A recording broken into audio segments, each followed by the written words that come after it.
Satara news, निर्भीड व निष्पक्ष बातमी देणारं एकमेव व्यासपीठ. मंडळी नमस्कार. सातारा न्यूजच्या सखोल विश्लेषण या भागामध्ये मी मंगेश कुमार तुम्हा सर्वांचं पुन्हा एकदा स्वागत करतोय. ज्या पद्धतीनं पंचायत समिती आणि जिल्हा परिषद निवडणुका जाहीर झाल्यात त्यानंतर जी खरी रणधुमाळी आहे त्या रणधुमाळीला आता कुठेतरी रंगात आल्याचं आपण या ठिकाणी बघायला मिळतंय. एकूणच फक्त उद्याचा दिवस जरी आपल्या उमेदवारीसाठी भरला असला तरी राहिला असला शिल्लक तरी एक जे मतदार आहे जे नक्की उमेदवारी कोणाला मिळणार याकडे सर्वांचं लक्ष लागून राहिलं आहे. मागील 2 दिवसापूर्वी आपण शेंद्रे जिल्हा परिषद गटाचा आढावा घेतला होता. आज आपण जाणणार आहोत की सातारा शहरालगत असलेल्या कोडोली जिल्हा परिषद गटामध्ये मंडळी खरं तर या जिल्हा परिषद गटाकडे सर्वांचं लक्ष लागून राहिलं आहे. कारण त्याचं कारणही ते तसंच आहे.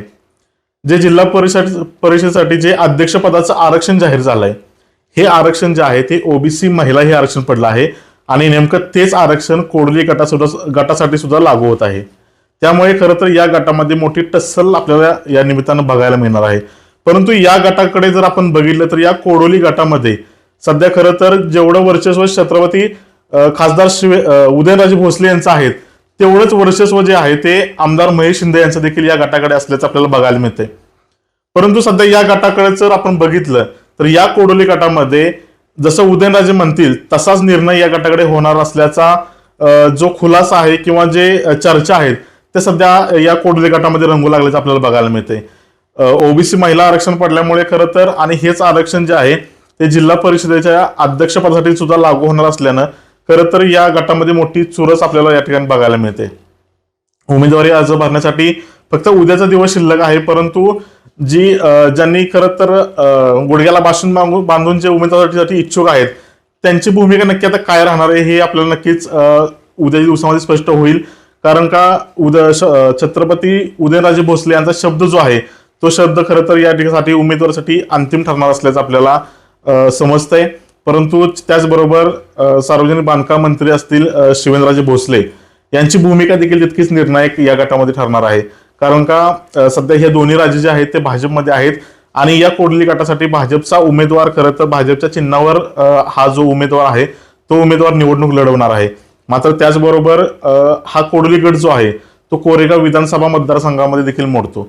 सातारा तालुक्यातला हा गट असला तरी कोरेगाव विधानसभा मतदारसंघामध्ये मोडत असल्यामुळे जे कोरेगाव विधानसभा मतदारसंघाचे आमदार आहेत आणि शिवसेनेचे नेते असलेले महेश शिंदे यांची भूमिका नक्की काय राहणार आहे. कारण का खरं जर आपण बघितलं तर सातारा जिल्ह्यामध्ये जिल्हा परिषद आणि पंचायत समिती निवडणुकांमध्ये भाजप आणि शिवसेना यांच्यामध्ये कुठेतरी मतभेद जे आहेत ते चव्हाट्यावर येऊ लागले आहेत. त्याच्यामुळे भाजपने स्वतंत्र लढण्याची भूमिका घेतली आहे. त्याचबरोबर शिवसेनेने राष्ट्रवादीचा अजितदादांचा गट आणि राष्ट्रवादीचा शरद पवारांचा गट यांची सध्या चर्चा चालू केली आहे आणि त्यामुळे खरं तर भाजप विरुद्ध शिवसेना आणि राष्ट्रवादी अशी ही निवडणूक या ठिकाणी आपल्याला बघायला मिळणार आहे.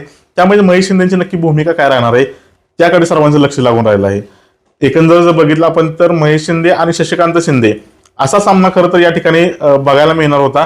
परंतु भाजप विरुद्ध शिवसेना विरुद्ध राष्ट्रवादी अशी देखील या मतदारसंघामध्ये खरं तर आपल्याला निवडणूक जी आहे ती निवडणूक बघायला मिळू शकते. त्यामुळे महेश शिंदे यांनी जी कोडोली जिल्हा परिषद गटामध्ये जी विकास कामं केलीत त्या विकास कामांना अनुसरून कुठेतरी महेश शिंदे यांना देखील कुठेतरी विचारात घेण्याची जी गरज आहे ती सध्या छत्रपती उदयनराजे भोसले आणि शिवेंद्रराजेंना लागू शकते.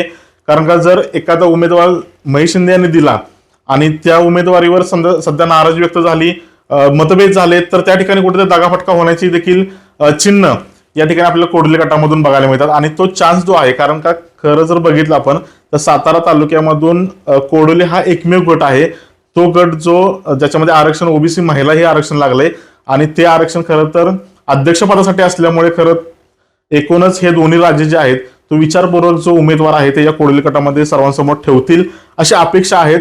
खरं जर आपण बघितलं तर कोडोली गटामध्ये पूर्वीपासूनच छत्रपती उदयनराजे भोसले यांचं वर्चस्व असल्याचं आपल्याला बघायला मिळते.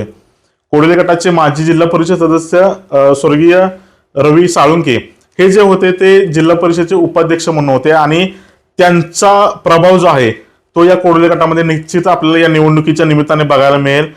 मागील काही महिन्यांपूर्वी रवी साळुंके यांचं निधन झाल्यामुळे खरं तर एक सहानुभूतीची लाट जी आहे ती उदयनराजे गटाकडे नक्कीच असेल. परंतु जर आपण बघितलं दुसरीकडे शशिकांत शिंदे यांची भूमिका देखील तितकीच महत्वाची ठरणार आहे.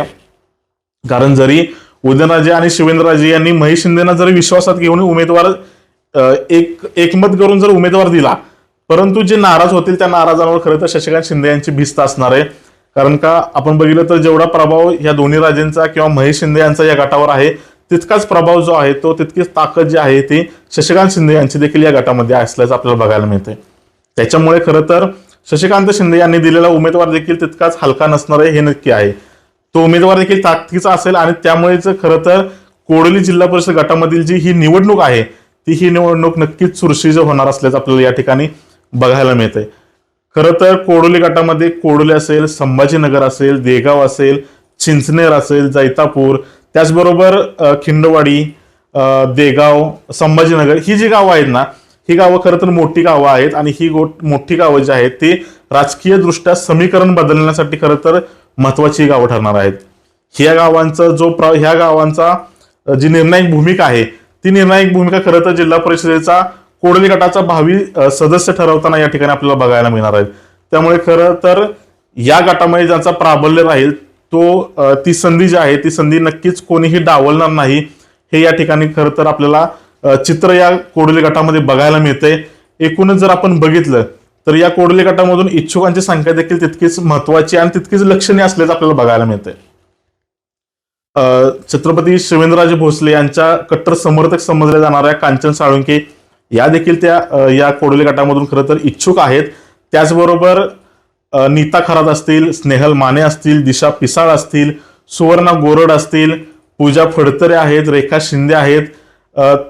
त्यामुळे खरं तर ही इच्छुकांची संख्या जी आहे ती संख्या लक्षणीय आहे. त्यामुळे नक्की उमेदवारी मिळणार कोणाला, उमेदवार नक्की कोण असणार आहे हे येत्या उद्याच्या दिवसामध्ये उद्या दुपारपर्यंत खरं तर हे चित्र सगळं जे आहे ते नक्की स्पष्ट होईल. परंतु जिल्ह्याच्या समीकरणामध्ये जर बघितलं तर कोडोली गटाचा जो उमेदवार असेल, जो निवडून येणारा भावी सदस्य असेल, तो सदस्य नक्कीच जिल्हा परिषदेच्या अध्यक्षस्थानी विराजमान होणार का हे देखील तितकंच महत्वाचं ठरणार आहे. त्यामुळे या कोडोली गटाकडे जे आहे ते संपूर्ण सातारा जिल्ह्याचंच लक्ष लागून राहिल्याचं आपल्याला या ठिकाणी बघायला मिळतंय. त्यामुळे खरं तर उमेदवार जो आहे तो उमेदवार देखील विचारपूर्वक या ठिकाणी ठरवताना विचारपूर्वक उमेदवार द्यावा लागणार आहे, विचारपूर्वक निर्णय घ्यावे लागणार आहेत. कोणता दगाफटका होऊ नये यासाठी देखील मोठी खबरदारी जी आहे ते या नेत्यांना खरं तर नेते मंडळींना घ्यावी लागणार आहे. त्यामुळे ह्या कोडोली गटाकडे सध्या सर्वांचं लक्ष लागून राहिलं आहे. मंडळी, हा होता कोडोली गटाचा विश्लेषणाचा सखोल आढावा आपण घेतला होता. परंतु पुढील भागामध्ये आपण एका नवीन गटासह नवीन भागासह आपण नक्कीच भेटूयात. तत्पूर्वी या भागामध्ये आपण इथंच थांबूयात. धन्यवाद. आपल्या तालुक्यातील जिल्ह्यातील बातम्या सर्वप्रथम पाहण्यासाठी आजच सातारा न्यूजला YouTube चॅनलवर सबस्क्राईब करा, लाईक करा, शेअर करा आणि बेल आयकॉन प्रेस करायला विसरू नका.